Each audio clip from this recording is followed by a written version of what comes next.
What's up, friends? Welcome to another episode of Rooted Wisconsin, where we share the stories of the people driving Wisconsin business, community, and culture.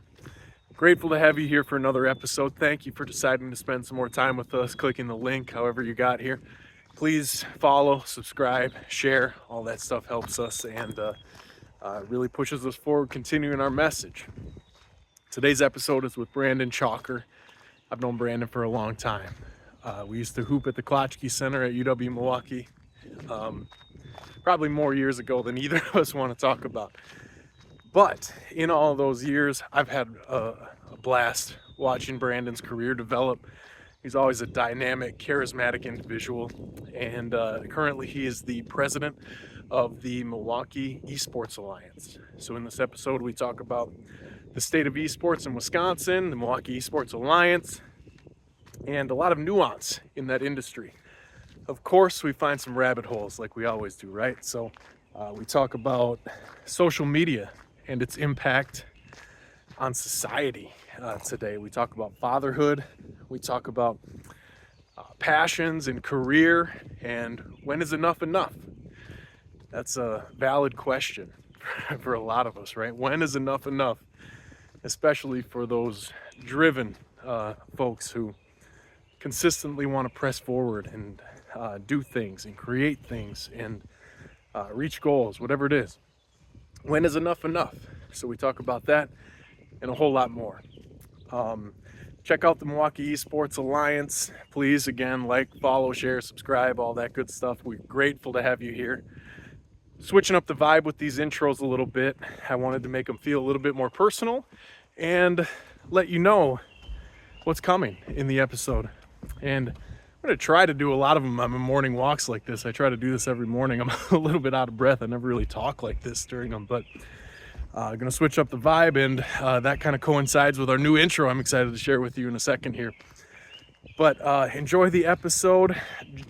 Of note, I bought a new piece of like an audio interface equipment, and I'm having some hurdles getting it set up and working how I want it to. So a huge shout out to AJ at North Coast Productions, helping me out with the audio of this episode. There's a couple areas that are going to waver in and out. Thanks for your patience, and I'm going to learn it and do better and be better. And of course, last but certainly not least, a shout out to our sponsors of Rooted Wisconsin at Riverside Pizzeria of Green Bay and Forward Beverage. They've been awesome partners, and I'm really passionate about authentic partnerships with this that align with what I do and who I am, and both of those truly are. Riverside, the tradition there, back to the UP where I lived for 7 years, and Forward Beverage, bringing non-alcoholic drinks and making them the norm in Wisconsin, which I think is really important. And with these intros, we'll definitely talk about that more as things move forward. But they keep these episodes coming, and please support them if you dig it. That all being said, let's get into it. Check out the new intro and enjoy. Have a great day. Here's Brandon Tschacher. As the years have passed, so have the ways. We've tried to lift our neighbors. Where did the love go? Where did the talk end? We need some help to make this better again. What's up, Brad? Not much, man. It's been a hot minute. When I was driving down today, I was trying to remember how long it's been. It may have been one time since kind of college years ended. Yeah, we're probably looking at, 17 years. God only knows. The time is going by faster than I probably would like to acknowledge. Yeah, all of us, man. Yeah, amen. All of us. The spot I wanted to start was I've in that 17-year span, I've kept a keen eye on your career from afar, right? Yeah. We've always had similar interests, even back to when we hooped at the Tschacher Center. It was just one of those easy conversations, there was an alignment there. So we're both marketing guys, both interested in similar things. So I've had fun kind of watching where your career went. And I guess I wanted to start there. How, like, it seemed at that time when our paths crossed, you were very entrepreneurial in mindset. You were pretty confident in the direction you picked, and it seems like that really hasn't wavered. You've done some different things, but it all centers back onto that thing that seemed to be you knew where you were going at the time. Is that a good assessment?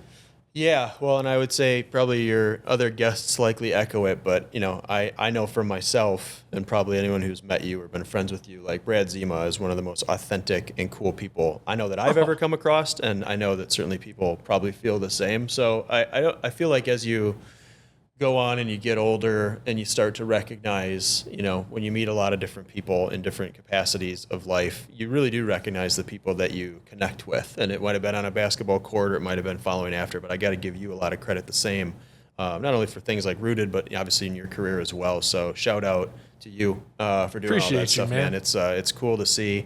And I think one of the things that has become really I would say forward for me, as I've started to reflect a little bit, is that, when I started at the beginning of my career, it was really just a matter of understanding that, like, the tools that I had been sort of given in the situation that I was in, it wasn't going to get to where I wanted to be if I sort of just followed, I'll call it a traditional path, or followed a singular path. And so everything really that I took on, starting in media and really just any of the positions professionally that I held or the volunteer work that I did, it all kind of happened in combination, right? I mean, it was just, taking on volunteer roles, taking on starting groups, like that's always just kind of been seemingly natural for me. And so, yeah, I would say that definition you gave is probably accurate. And I would say that it's been a necessity, just because I wasn't going to get to where I am doing a standard or normal path. It was going to require something a little different. And so it's kind of always played out that way. Yeah, kind of thinking outside the box and saying yes probably when sometimes the inclination is maybe not to, but yeah, a lot of yeses. Yeah. Yeah, we were talking about the weight of those before we started. Yeah.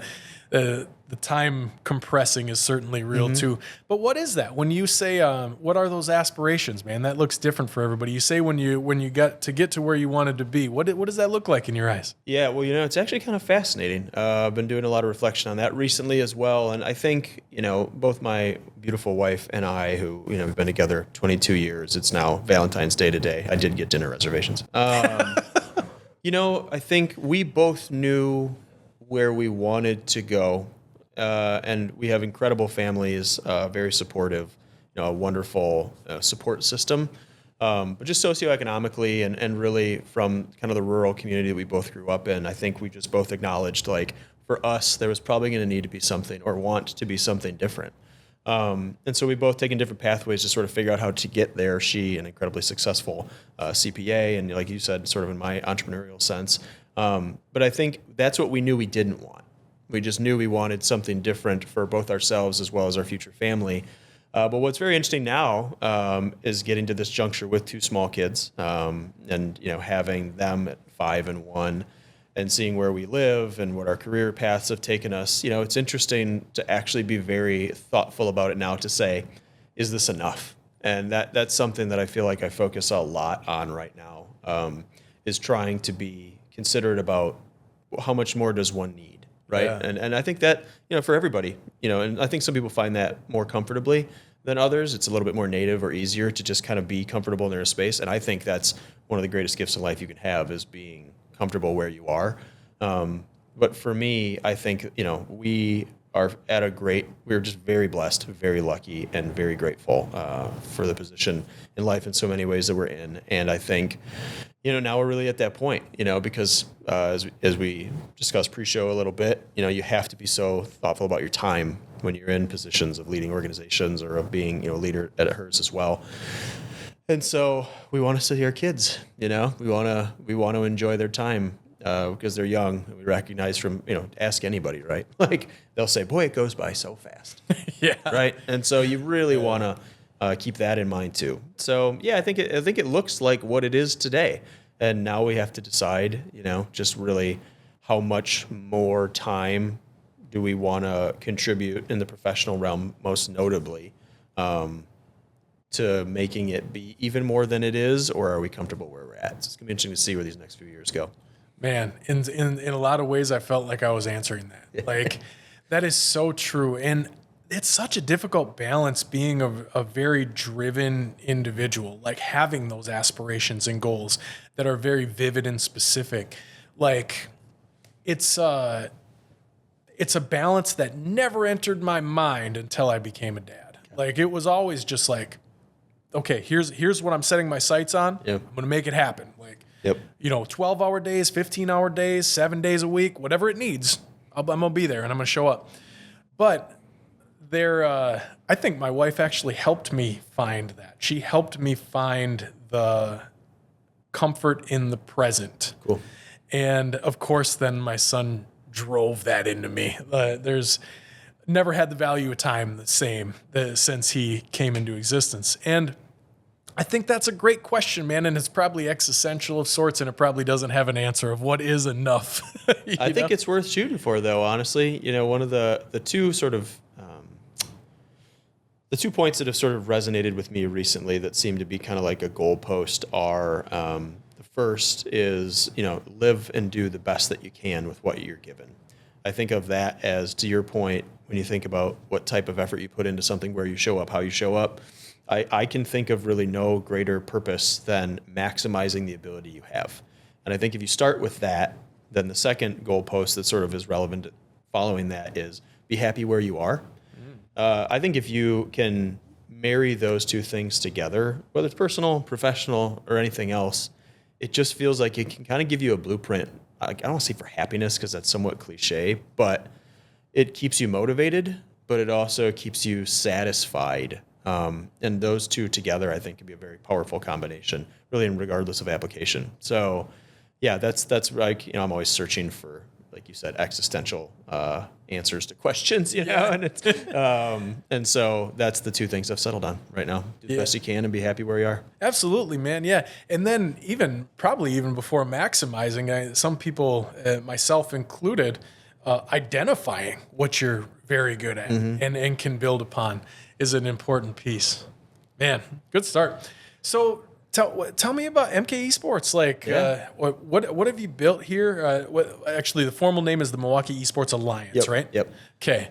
So what have you built, and what are you continuing to build? Yeah, so I'll give you some of the backstory because I think it's helpful and sometimes speaks to why my entrance into this space has happened in the first place. But does that have something to do with the pictures of the basement you share? Yeah, there's a piece of that puzzle. Nice. It's sort of like, if you want to really go back, and we got long form podcast.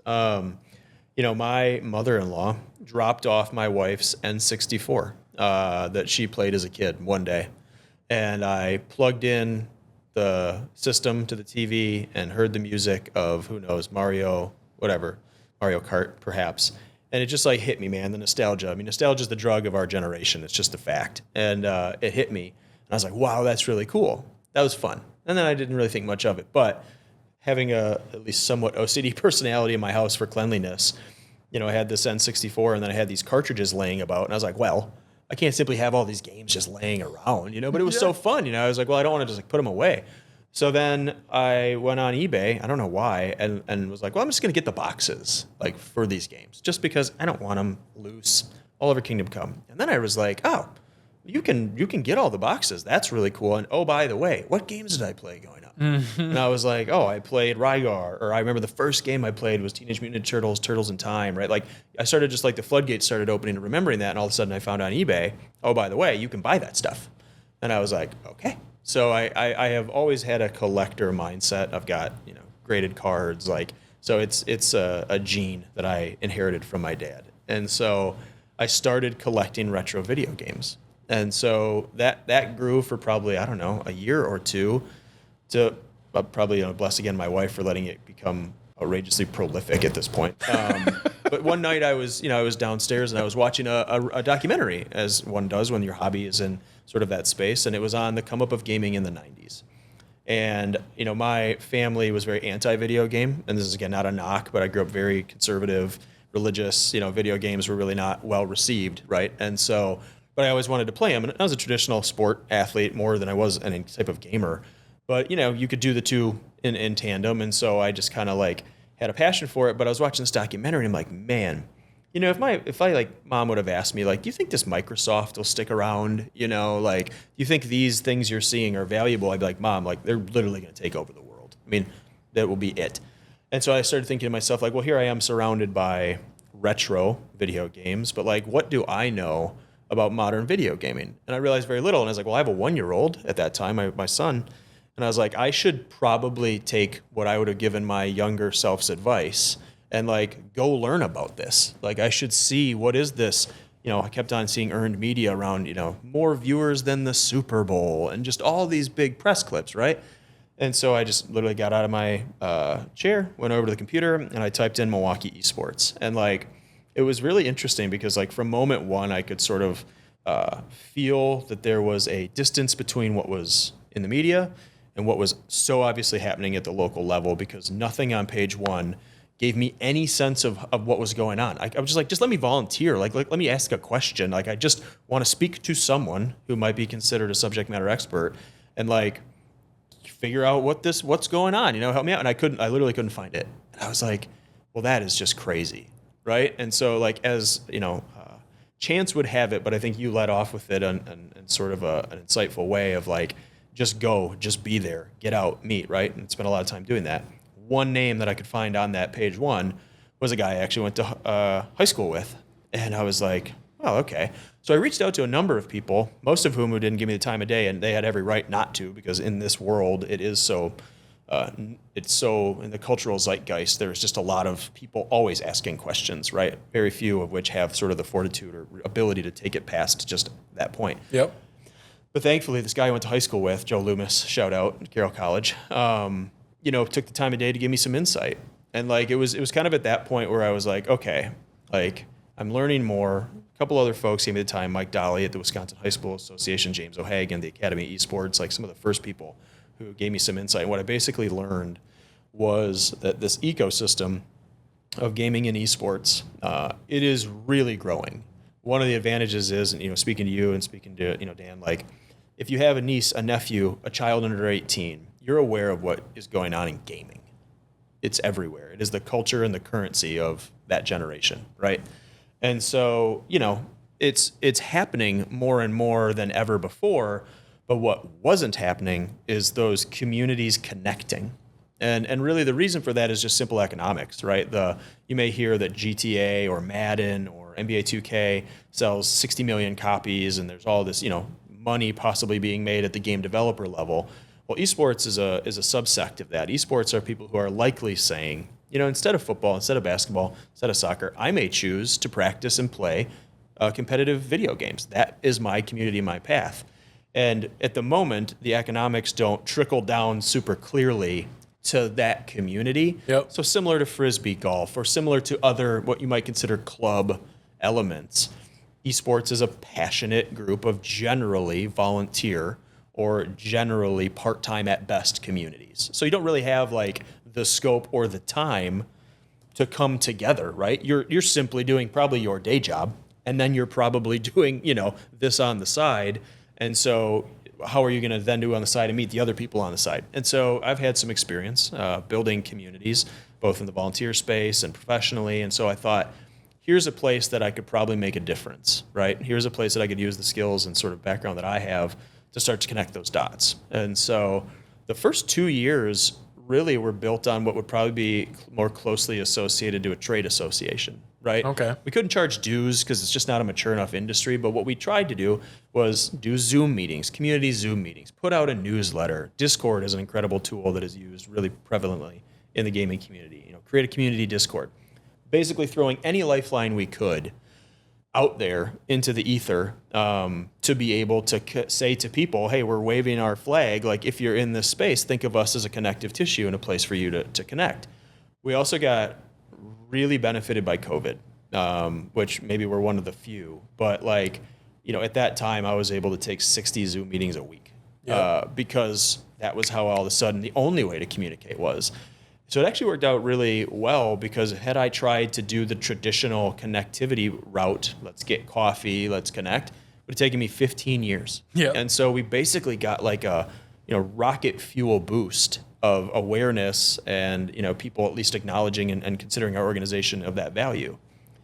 And so, so we did that for probably the first 2 years. And then, it is a business. Like, it's set up as a for-profit business. And that was intentionally so for my time. But also, there's really not a lot of great examples in the industry of profitable esports enterprises. A lot are VC funded. A lot are based on some very shifting sands of revenue. And so at about that 2-year mark, I said, all right, let's go forward with the community's needs and community's requests in mind first, because there's a lot of things that they were saying, wouldn't it be cool if this could happen? And so then we started to say, well, we'll give that a shot if we think we can make a profit and it can be valuable to the community. And, somewhat unapologetically so. It's an interesting space that, profit is almost like a, bad word, right? And Which is weird. And a lot of grassroots communities, it's not, atypical, right? They're driven by passion. And if there's a corporation or a company that all of a sudden is monetizing or finding any sort of revenue off that passion, they think, tisk. It's a bad vibe, but it happens in a lot of different, communities. So I think we're not like the end of the world there. But so the last 3 years have been built on trying to, have a sustainable revenue producing entity that supports our Wisconsin ecosystem. And so, a million ways that's happening today, which, I can get into, but have the risk of not probably having gone on for 10 minutes. I'd say like that's the origin story. And that's sort of like what the organization is seeking to deliver to kind of our Wisconsin audience. Got it. Well, and that can be a very mutually beneficial thing too, right? Because I think thinking about where the money does trickle down to in esports right now, it's event-based, right? Events play a huge role, larger than I would like, because they're a pain in the ass. I bet. Yes, so events play a large role. And, if you were to look at sort of our organizational hierarchy, we're sitting in today an incredibly beautiful facility in downtown Milwaukee called The Hub, which we partner on with a group called Magic 4 Gaming.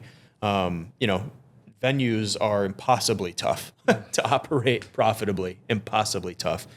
The group that we partner with does an incredible job. Their community is incredible, and they support and make possible what you see here today. It's amazing. Yeah, this is a secret gem, one of the best in the country, no question. And so, that plays a role. The brick and mortar side, events have taken a larger, I would say, piece of our organization. We have one upcoming here in 2 weeks called the Wisconsin Esports Summit. It's in its 4th year. Kind of has that business-to-business conference feel, but with gaming. So we have, Street Fighter 6 on a Jumbotron, and we've got incredible partners like Corsair, MSI, Lenovo, CDW, GG Circuit, like crazy cool brands, local brands, coffee, Red Bull, right? Like, it's nuts. But we all come together and we network and we learn and we play games. And it's just like that element sure makes a conference a lot more fun when you're playing video games, right? Or Guitar Hero on a Jumbotron.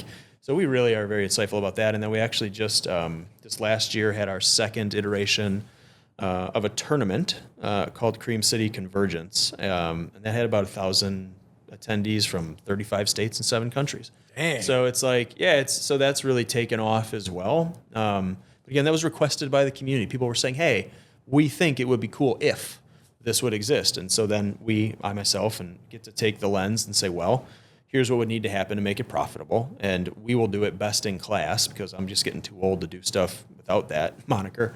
And so we've got, 120,000 square feet at the Baird Center, right? We've got best production crews in the country coming in. We actually had the opportunity to partner with Capcom, who had $1 million prize pool inclusion. And so we have people coming from Japan and coming from all over the world to compete in Milwaukee that most people have never even heard of Milwaukee or Wisconsin for that matter. Events play a role. This brick and mortar plays a role. We actually we just launched last semester the Wisconsin Esports Conference, which is the official kind of collegiate esports ecosystem for the state of Wisconsin. So we had 20 plus colleges competing in different titles. But it's not just about the competition, it's about the resources. It's about, kind of building rivalries and community, because esports at a macro level is going through its kind of winter, if you will. A lot of that VC funding is drying up. A lot of the sort of core competencies you need as a sport, no different than football, basketball, golf, et cetera. You need to have the pro scene thriving in order to have the collegiate scene thriving in order to have interest at the high school level. And so a lot of the more macroeconomic sides have been really having a difficult go. And what we're hopeful to do is at the local level, start with community and then be able to kind of show, not at scale, right? We're really just trying to do well for Wisconsin. If we can do that, I think we're going to kind of help continue to show a model of what could be possible in the future. So it's a whole lot of stuff. Yeah, so from a bird's eye view, that's one thing I was really excited to learn about today is like the current state of esports. Like I hear my students talk about gaming all the time. It commands their conversation. So it's interesting to hear. And anecdotally, I had that feeling, just like not being involved, I had that feeling of this sense of not a gap, but this sense of like, what's the next step? And it's interesting to hear you say about the winter because oftentimes, like in any industry, that usually comes into play from consumers or users losing interest in the product. But that's certainly not the case. It's opposite, right? Yeah, well, it's interesting. I would say the first, this is some inside baseball, but the first differentiation that generally has to be well understood is gaming and esports are actually different. And so I would hazard a guess that, and actually in WTC, where I know you do some work, like they've got a great esports program. But I would be curious if many of the students at the school are in the esports program or they just play video games. And just isn't meant as a bad thing, but largely, 98% of people under 18 play video games, mobile, console, PC, etc. But a much smaller contingent of that, again, make that delineation saying we're going to be doing this instead of, or this is our full-time sport. And I think that many times, it's actually, I'm involved in a lot of dialogue and conversations with others nationally on this topic. It is both a incredible boon and benefit, but it's also what can create sort of the distance between expectations and reality. Because I can't honestly say enough how many big brands, like real deal brands, have emailed me and said, hey, we'd like to sponsor something, right? Yeah. I mean, coming from other instances, it's like it's not swimming upstream without a paddle, right? We're getting gifted real relationships from real organizations. And I take a lot of, I would say, I'm trying to think of the right word, like it's very important to me and why I think we have been successful is that I take that very seriously. Yeah. Because I think what happens is they see from their nieces, from their nephews, from their kids, they see what you see. This is around a lot. It must be a place that our brand should go for Gen Z or others, which is not wrong, but that's gaming. It's not, I practice Rocket League 4 hours a night, or in a state like this, I play Street Fighter 3 hours, I practice it. This is my sport. They're actually very different. So we are both benefited because it, at the top of the funnel, brings in conversations that likely the real core audience have no business receiving. But you say, yeah. And what is so key, I appreciated when you said, like, what's rooted about, right? It's about the authenticity.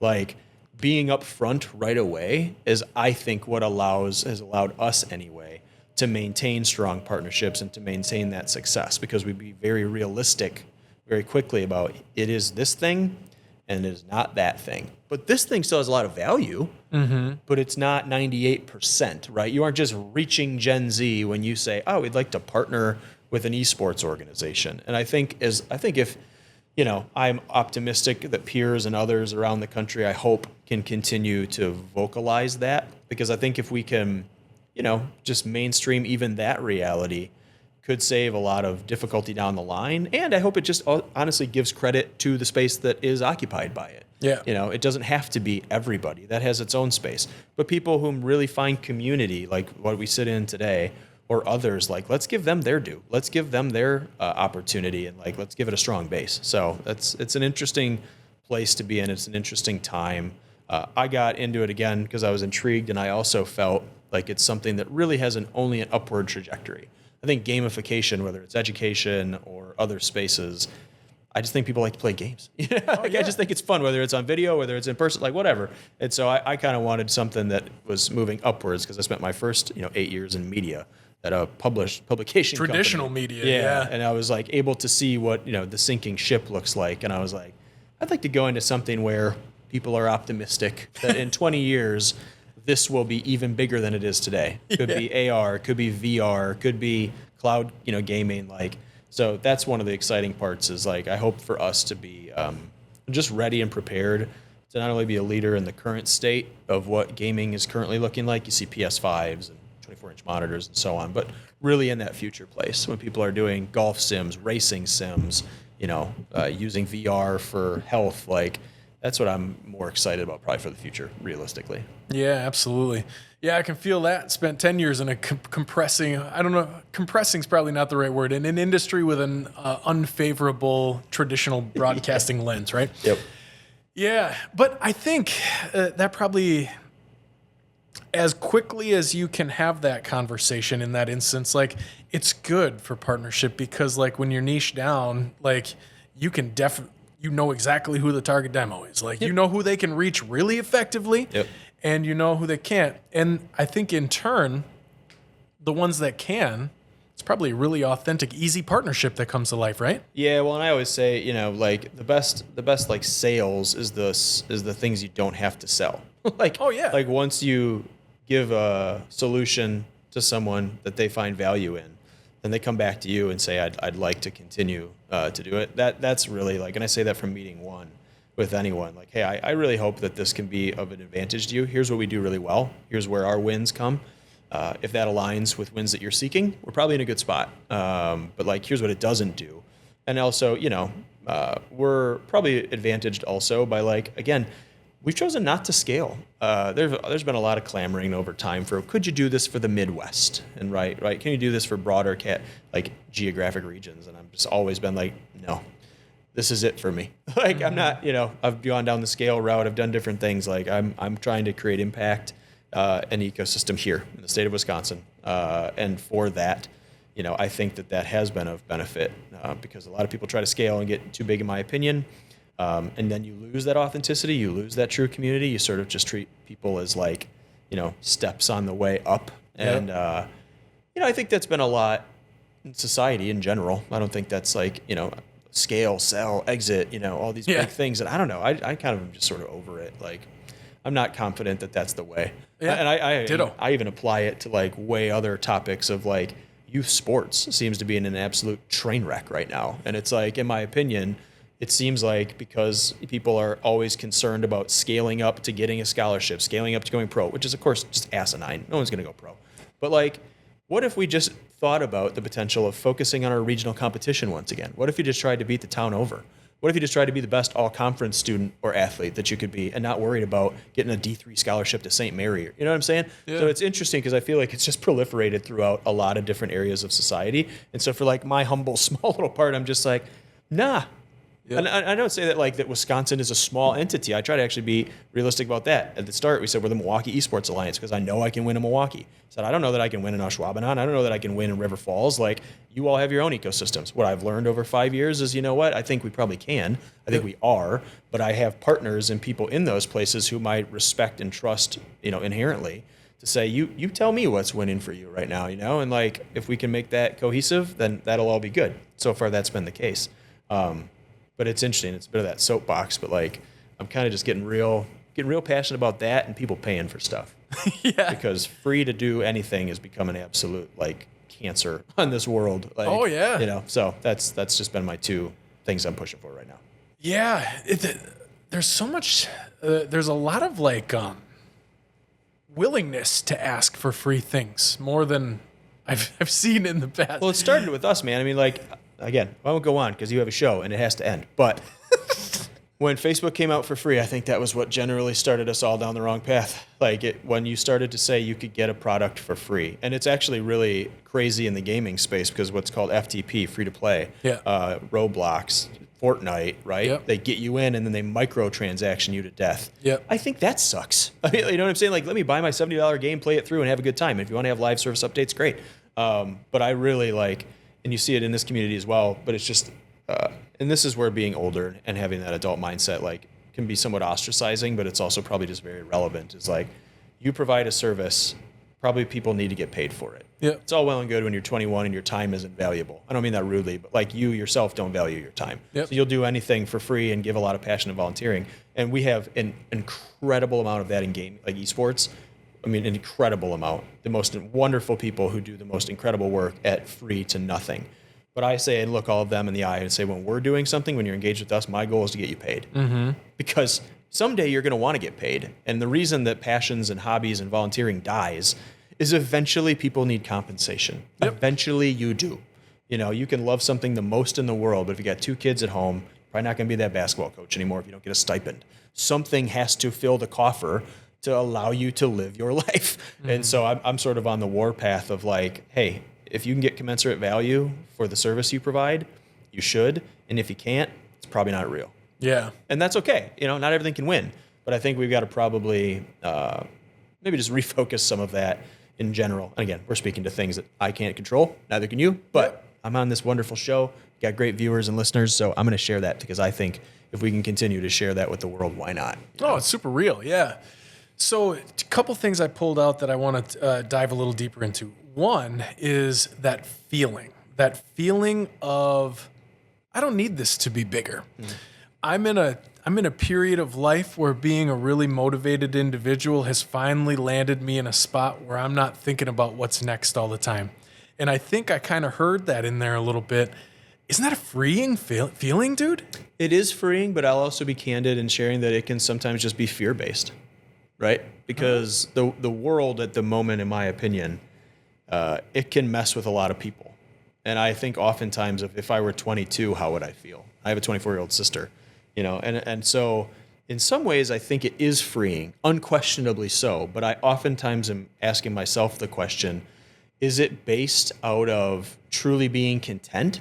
Or is it just saying like, this is nerve-wracking, and to think about being more exposed or continuing to expose, you know, the business or myself to the community, like at large, or maybe I just stay on the farm and just hang out with my kids, right? So it's almost like a simplification versus continuing to confront like the challenges that are in front of us. And it's interesting because that's where I say, do your best, because when that feeling comes, I am trying to tell myself that if not Dan, if not Brad, if not Brandon, who's going to lead?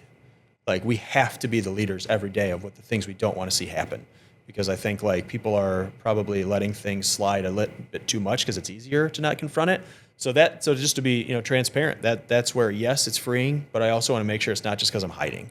It's not just because I'm not trying to get away from the complexities of the world, of which there are a lot right now. You know, and so, because if I do that, if I simply say, hey, we're good financially, right? Like we did it. Then it's like, well, then who's out there leading? Who's out there influencing kids and saying, hey, this, or, you know, who's leading other people in their 20s saying, this is how it's done. We all had mentors. We had people who helped us along the way. So, you know, I try to sort of measure it where it's like, yeah, it might feel good to just sit in Camp Tschacher and have bonfires and sit in the hammock and look over the lake and just be like, life's good, man. Like, what do I need to worry about what's going on? Until you do, you know? Right. So like, yeah, I appreciate the catch on that because it is very relevant in my head, but it's also, you know, I'm trying to play both sides of the equation. Like, we need yous, we need him, we need leaders. You got to be out there. We need people that, I don't say are doing it right, man, but that are out there showing people that it's okay. Yeah. That the world is okay. It's not all burning to the ground. Like, it's so easy to get caught up in that negativity, I think, right now. But like, life is good, you know? It's a good thing we got going on here. Absolutely. Yeah. And I don't think that part will ever go away from me. Yeah. It's fascinating, though, to think about how the collision of those two things, man. The collision of, is it truly content or is it fear-driven status quo? Mm-hmm. That's a really good question. I'm gonna spend some time on my 2-hour drive reflecting on that a little bit for sure, man. Yeah, exactly. Second piece I pulled out of that I wanted to talk about. I think you mentioned it was about 2 years of like the growth phase of kind of like, I would call it dipping the toes of how I heard you say it. You had a clear upward trajectory in your career path going, and you were doing some great things, and I'm sure smashing goals that you set for yourself. Sure. Dipping the toes in ultimately leads to diving in. This is your gig. This is what you do. How do you work through that as an individual? That, like, was there some of that fear in there, that thought of your mind, like, how am I going to bring this entity to life? How is it going to compare to the security and the success that I've made for myself in my day-to-day career? Sure. How'd you work through that, and what kind of happened? Yeah, I mean, I think, I was thinking about this the other day, just like realistically, ever since I got into the professional workforce, I've always been juggling multiple hats. Whether I was at, the Journal Sentinel, and I was also volunteering at Historic Milwaukee and starting the Journal Future program, or when I, got with the Salvation Army and I was working, at Thrivent, and I was leading Echelon, which is an emerging professional group that we started in Milwaukee and scaled to 50 states throughout the country. Like, there's just always been things that I'm doing professionally and things that I'm doing kind of on the side. So really, like, the dipping of the toe was nothing atypical, right? It's like a very normal, like, well, let's just give this a shot. And thankfully it has turned into something a lot more meaningful because, hopefully time and effort, time of life and effort with some of the previous successes have led it to kind of becoming what it is. But, I would say, like, for anyone that ever considers the jump to entrepreneurialism or considers these things, like, it is not right for everybody. And I don't know that I always classify it as being completely right for me, right? I mean, it is a grind. There are incredibly, wonderfully high peaks and again, clicheically, crazy valleys. Oh, yeah. So it's just, I think, like, being realistic about that. I never try to, like, say, hey, look at me, look at what's happened. But I think, that was just natural to me. And it's actually been, a little bit humbling in the way of, like, I now don't take on other things. My board work stopped. A lot of the philanthropic stuff that we did has ended. And, like, now it's, basically career, business, and family, and that's it. And that's enough, by the way, I think, to the question. But, like, it's things pop up. Would you like to be on this board? Would you like to do these things? And it's very easy to think, like, oh, that'd be cool. But I don't know. Right now, being a father is so important to me, and so if I can hopefully do what I'm doing today and really focus on that. So far, it's been going really well. But again, never take it for granted because that's the world. Things can change very quickly. So, yeah, always grateful. Absolutely, man. What's up, friends? Beautiful winter day in Wisconsin. We're one perch away from a limit. Enjoying a nice forward beverage, nice warm shack. What else can you ask for? Try out some forward beverages. Check out their website. Grab them wherever they're available near you. Yeah, and I think, that's spoken from a true place of passion about entrepreneurialism, right? Like, and I saw that from the beginning. Like, what happened to my combine? Was that an exit thing? Yeah, it worked out well. Yeah, no, we were doing that for probably 2-3 years. Kind of a fun story, we just were kind of growing up, starting to do events kind of around the country in Nevada and other places, and then there was an entity that, for legal purposes, I won't go into, but they were like, hey, you guys are growing enough. Would you mind just going away? Yeah. And we're like, yes. Yeah, let's do it. Yeah, we will. We'll go away. So we sold the equipment, sold the website, sold the database, all that kind of stuff, and then just moved on to a different path. But that was really fun. I mean, like I said, UW Milwaukee, who I shout out often and have a great partnership now with. Those are two track teammates that are my two best friends in the world, even today, that we got to do that journey with. And one of them has now gone on to create an incredibly successful construction company following. And the other is, an instructor and also working in the entrepreneurial space. And so we always credit that experience with really being a catalyst to understanding, like, hey, this can happen. And here's what it looks like, right? Because, again, the framework, there's a lot of, I always tell everybody, like, go form an LLC, form an S Corp, like, just do it, because you probably have something you can monetize. Like, give yourself that opportunity that if something comes along where you can use your skill set to earn additional income for your family, like, I would recommend doing it. And it seems like that's just kind of the way of the world at this point. Like, everybody, so many are moving into multiple, revenue generation, whatever. I'm here, like, on the grind podcast, but, like, I think people are understanding, like, that path. So it helped us and benefit big time. And big departure from traditional sports to esports, but here we are. Yeah, man. Yeah. And I think for some reasons, I think that space is so popular because I think it gives people a chance to explore passions that maybe they don't in their day-to-day roles all the time. Yeah, like, absolutely. I see a lot of, the cliche term is the side hustle, but I see a lot of people that seem to be exploring their passions in a way that maybe they can't throughout their day-to-day role. Well, yeah. I mean, what makes money is not exciting. You know what I mean? Like banking, education, no offense, but like it's, Yeah. I think those are the things, like bills have to be paid. Yeah, man. So I'm grateful, hopefully, that people can feel that they're able to pursue some of those things a bit more easily than they did at one time. AI is coming and creating just a whole nother realm of possibility. Yeah, it'll be interesting to see kind of how things shake out. But yeah, that's my journey, and here we sit today. Yeah, let's talk about that a little bit. To a tried and true marketer, what's your view on the AI space right now? Incredible. I use ChatGPT every day. It's just the tool it's just like nothing else I've ever seen. And I would say I feel grateful, us of a similar age. Like, we saw the internet. We saw it. We saw it come. We learned it. We adapted to it. I feel grateful to look at these new tools and say, it's not the end of the world, but it can be an incredible benefit. And so, yeah, I think in the short term, the displacement of roles and jobs is going to be for real. So I think we probably would be wise to start trying to mitigate that, whether it's universal basic income or something. Yep. Something probably needs to happen. But as a whole, they're just incredible tools. Incredible tools. The things that you're able to do in the time you're able to do them, very freeing, right? Copywriting, graphics, videos, it's nuts. If you think about just the output it provides, that I think is the thing to keep in mind. Because you've got an incredible podcast you're going, right? You've got an incredible team. There are probably tools that you can leverage to take that, get it done quicker, and produce a better product. And, every day. Maybe that gives you the time to then do other things. Yep. So then this exists and continues on, where it could be laborious and preventative if you didn't have those things. So that's how I'm trying to approach it. But it, like everything else, right now is, basically free. So at some point, they probably need to start charging, and get that $300 billion valuation. So Yeah. Yeah. Well, there's kind of a tug of war going on with that right now. It's a Right. fascinating conversation. yeah.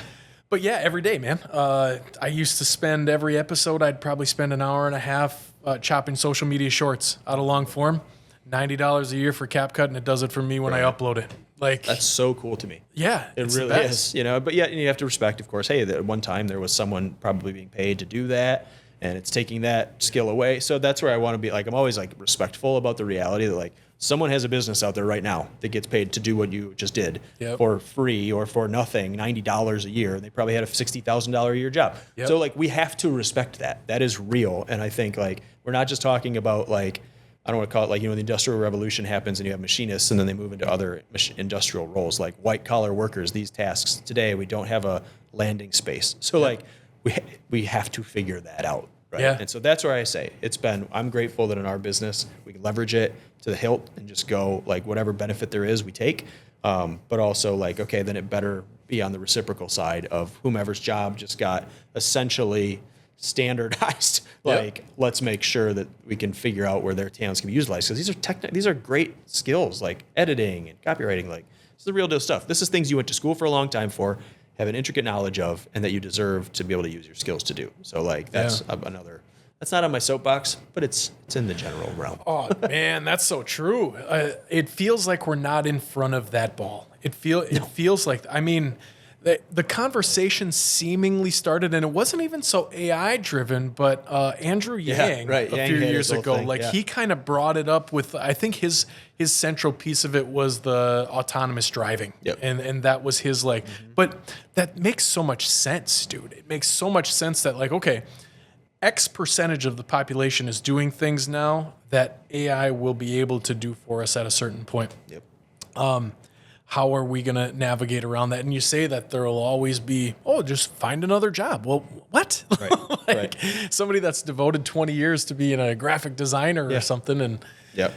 yeah, that's fascinating, man. Like I said, but all we can do, in my humble opinion, is go out and be a leader. So, yeah, Brad and Brandon are not going to solve that. That's probably not our calling or our journey through life. But if we can go lead and find someone who is terrified of why am I going to school for this, and then I'm going to come out in debt and not get a job, let's just go try to be a leader to that person.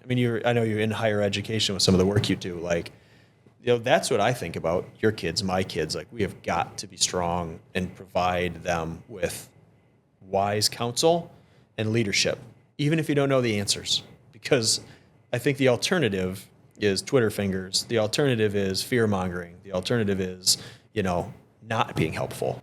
And it's that's where I can say, just go out and lead wherever you are, just go out and show people strength, and like give them that space. So Yeah, absolutely. When I heard you earlier talking about the concept of like the free social media thing and kind of just the overall state, all I think about is like, it's weird because I teach social media marketing. I have this appreciation of what social media can do for us.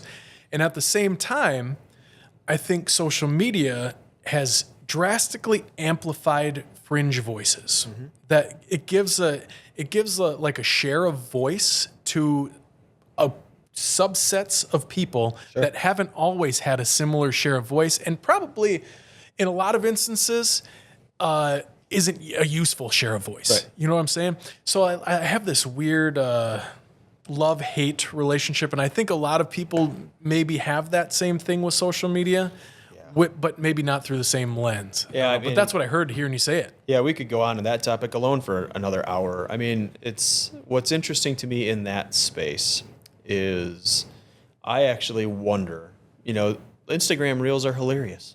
They're great. My wife will laugh and we send them to each other and it's a way to communicate. Yeah. I just oftentimes wonder if because we grew up with social media, college on, right? I came out my freshman year of college, I wonder if the social media we're served is just completely different than the social media that like a younger person is served. I think that the voices we see and hear are not what they are seeing and hearing. I think theirs is a lot more divisive and a lot louder.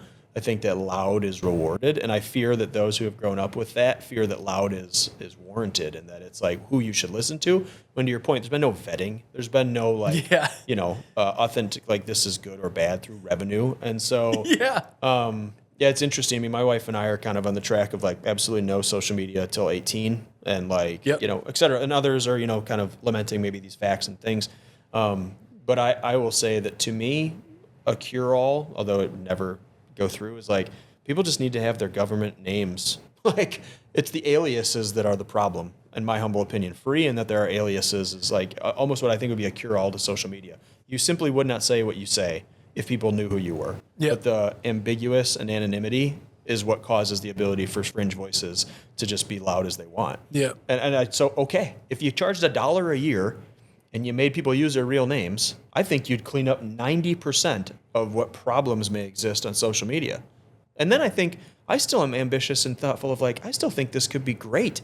It is, I think, great for maybe late 30-year-old people who manage it. Although, honestly, a lot of them go on, but a lot of people say, comparison is the thief of joy, right? Social media. My brother, who's 28, got off social media 3 years ago. He's never looked back. And I asked him why. He's like, because I was always comparing myself to people. Yep. And I thought, well, we've never done that. I oftentimes, though, probably realize we're people who are being compared to for our life and what we live. And it's just well, that's not cool, right? So anyway, I think it has so much value. It's about advertising tool like nobody's business. That part is probably not appreciated enough. Oh goodness, how you can reach specific demographics, so easily. Crazy targeting, and it's so relevant.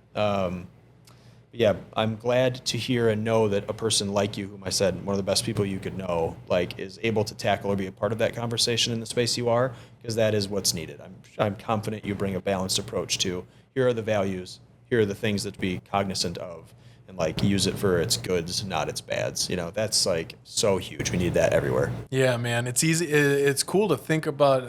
I never thought of it specifically through the lens of the loudness of voices, but similarly, I see you think of those formative years. At least myself personally, I was a lot more comfortable speaking in absolutes than I am now. I very rarely speak in absolutes now because in the grand scheme of things, I don't know a damn thing, But there was a time in my life when I was very comfortable speaking in absolutes. Yeah. And I think that comes out in that space, right? And that's maybe you talking about what they were being served.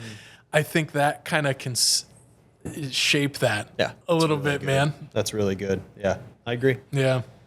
So, but yeah, wild space, we could do a whole nother. The whole thing. Old men yelling at clouds is what we should call it. That'd be great. Everyone would love it. Yeah.